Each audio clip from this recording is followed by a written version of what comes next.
Merhabalar sevgili izleyenlerim. Bugün sizler ile hiç yoğurmadan, açmadan dünyanın en kolay lavaş tarifini yapıyoruz. Haydi bu lezzetli tarifin yapım aşamalarına geçelim. Tarifimiz için 1 su bardağı un kullanıyoruz. Unumuzu bir yoğurma, bir çırpma kabımıza alıyoruz.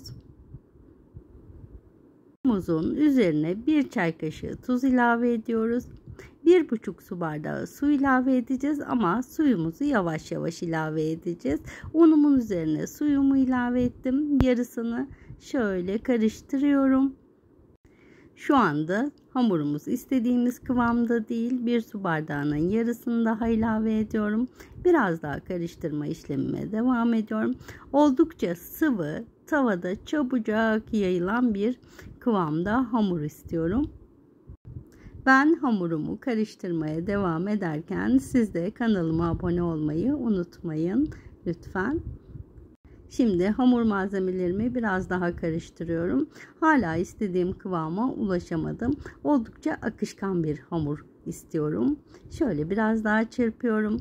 Üzerine yarım su bardağı daha su ilave ediyorum. Toplamda 1,5 su bardağı tarifimize su ilave ediyoruz. Ama bunu lütfen kontrollü bir şekilde ilave edin.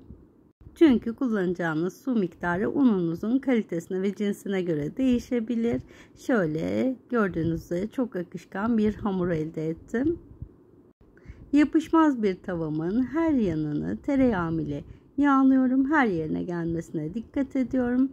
Şimdi kepçem ile şöyle birkaç damla tavama hamurumdan döküyorum. Etrafında kıpırcıklar köpürcükler olunca tavam kızmış demektir. Kızmış tavamın üzerine bir kepçe hamurumuzdan döküyoruz. Bu hamurun en önemli özelliği pişirilmesi. Pişirirken hamurumuzu çevire çevire pişireceğiz. Ve hamurumuzu çok harlı bir ateşte pişirmiyoruz. Yoksa ortası çiğ kalır. Şöyle kenarlarından hafif hafif lavaş hamurumu tavamdan ayırıyorum. Ve lavaş hamurumu arkalı önlü çevire çevire pişiriyorum. Bir yüzünü daha pişirdim. Şöyle gördüğünüz üzere hamurumuz kabardı oldu. Bu tarifle çok lezzetli, çok basit lavaşlar elde edebilirsiniz. Şimdi diğer yüzünü çevirdim. Diğer yüzüm de kabardı. Ve ilk lavaşım pişti. Şimdi bir tanesiyle de lavaş tost yapalım. Onun da yapımını göstermek istiyorum.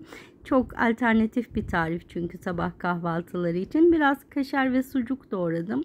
Lavaşımı arkalı önlü hafif pişirdim.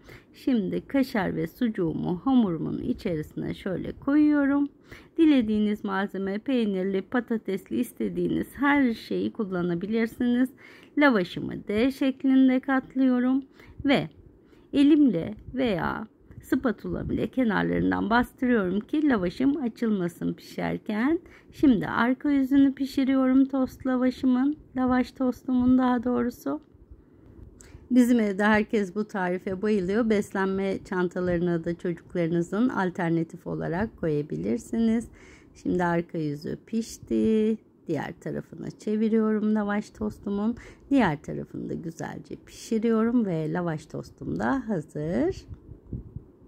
Pişirdiğim lavaşlarımız ve lavaş tostumuz hazır olduğuna göre şöyle şimdi size hamurumun yumuşaklığını da göstereyim. Yapan, deneyen herkese afiyet olsun. Sevgiyle kalın, hoşça kalın.